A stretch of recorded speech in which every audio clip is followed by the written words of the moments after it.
Mayibonge inkosi bathandekayo nakulolu suku lwanamhlanje singena inkonzweni yabasha ngoba nazi ukuthi sithanda abasha bethu babe nayo inkonzo evikini once a week sibe nayo inkonzo esihlukanisela abasha. Siyayibonga inkosi ngalokho bangcwele ngicela basithandaze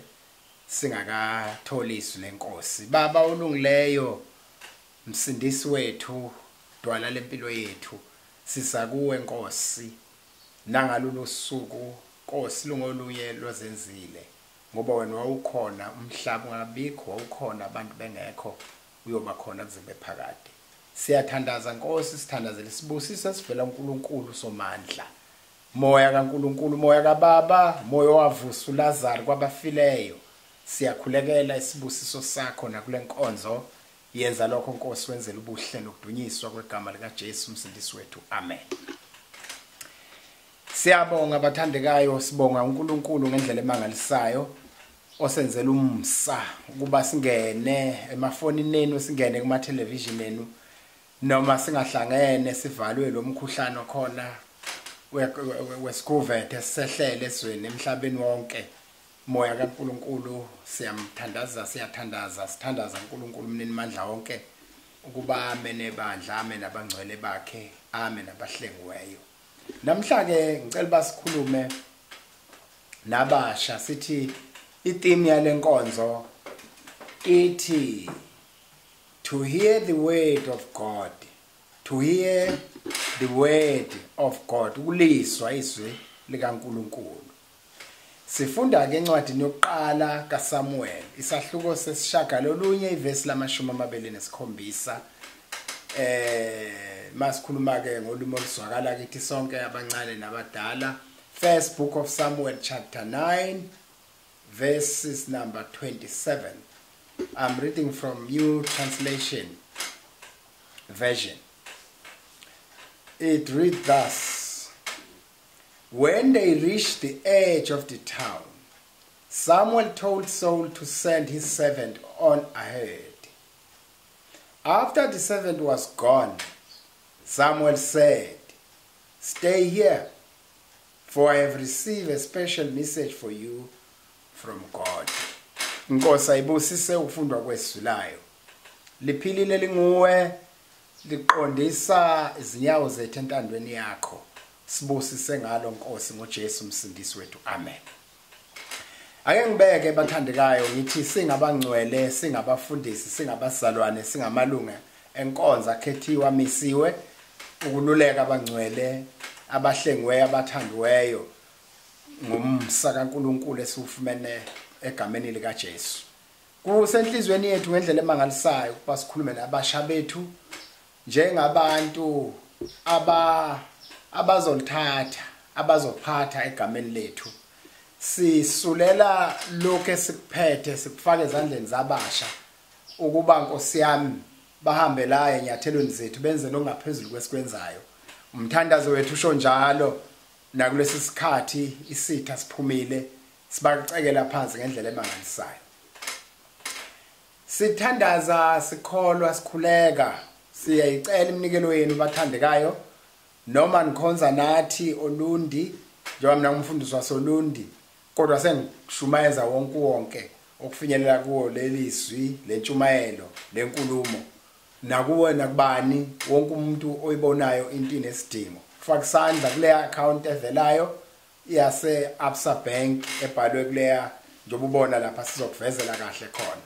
Sibonge kakhulu bazalwane basolundi ukuthi basivumele ukuba senze lezi inkonzo noma ngabe kubizani kodwa as long sizomkhonza uNkulunkulu wethu kuyisikhathi noma kungesikhathi isitha sesivalele endlini kodwa singene ngaphakathi ngoba izwi likaNkulunkulu lingena noma kuvaliwe. Ngoba ungangena kuvaliwe yena umagulukudelo wakwangena kubafundi bethukile wabonakala esephakathi wathi ukuthula makube phakathi kwenu ngoba uyindoda engenayo nasenhlizweni zethu wangena singayivulanga kodwa samuzwe sengaphakathi kithi. Malibonge lidunyiswe igama lika Jesu. Lapha ke bathandekayo ngiyayazi indaba kaSamuel noSaul. Ngizocela ngiqala lapha ngenxa yesikhathi nangenxa yokuthi kubiza imali konke lokho esikwenzayo nganidlela isikhathi senu ngiqale lapha nje kwindikimba lapho ukuthi khona uSamuel waye ngumprofeti uSamuel wayejaji uSamuel wamtshela uNkulunkulu ukuthi ngizothumela kuwe umuntu ozomgcoba abese ba ucommander wefa lami a commander of my inheritance so uzofika ke kuwe wazi uSamuel wa prepare wamphekela walungisa yonke ulahleka imbongolo nje kubo zilahlwa uNkulunkulu eqonda ukuthi kuphuma uSawu ahamba ufuna imbongolo khona ezawufika kuSamuel abese ehlangana nale eswa izwi likaNkulunkulu ngempela ke bahambe ke siyayithatha indaba wazalwa ngabazali abacebile wahamba uSaul wahamba nenceku yakhe bayoyifuna imbongolo basula baze bayofika ngasemzini womboni ngoba ngaleso sikhathi umprofeti kwathiwa umboni babefika ngakumboni sebekhathele seliphumile igama lokuthi asibuyele ekhaya ngoba ekhaya abasasi manje ukuthi sikuphi sebehambe kwaphela insuku becinga lezi imbongolo zingatholakala kanti imbongolo kahle ecingwa imbongolo Sawu ukuba gitshelwe uNkulunkulu ngoba uNkulunkulu uyamgibela umuntu ashintshe umuntu indlela zakhe mase kuzwakala sekuthiwa ayasiphindele emva isithi kinceku ngobonakala lapho uSaul a servant leader ekwazi ukuthatha izwi lenceku mayithi inceku cha ngoba kukhona umuntu odumile esimaziyo la ukhona umboni khona umzomboni la eduze kwalasikhona ke sihambe siye kumboni siyobeka udaba lwethu ukuthi ngesitshene indlela yethu ngoba sesithundlaza asiyitholi imbongolo sibuyele emva manje walizwi izwi lenceku sizobekani pho ngoba kufanele masiya kumboni kube khona esikubekayo esinikela ngakho inceku kuthiwa yayiphethe imali ethizeni yathi cha khona okuncane nguphethe mina laba sebehamba ke hlangana namantombazana emfuleni ukhona umbone ekhaya ukhona ufikile kulomzi ngoba waye umuntu obuya hamba hayi lapha njengoba nathi sihamba siyolundi siye esikaweni siye kuphi gcwale endaweni zonke umthetho womuntu kaNkuluNkulu ngobuluse lonke ifa likaNkuluNkulu endaweni zonke njengoba nakini nje ngikhuluma njengomuntu owelusa ifa likaNkuluNkulu amen base behamba ke mabefika ke kuthiwa uSaul wese ukuthi nampa laba abantu abadingekile sebephekelwe kumenywe nezicukuthwane lapha kuzodliwa babekelwe nezitulo ezimqoka endaweni emqoka lokho kuthiwa honorable seats zabekwa zambili phakathi nendawo la kuzohlala khona nokudla kwabo okumqoka kusethiwe waphuma nampela obahlangabeza babuza ke bona ukhona umboni uthi yimi umboni uzani la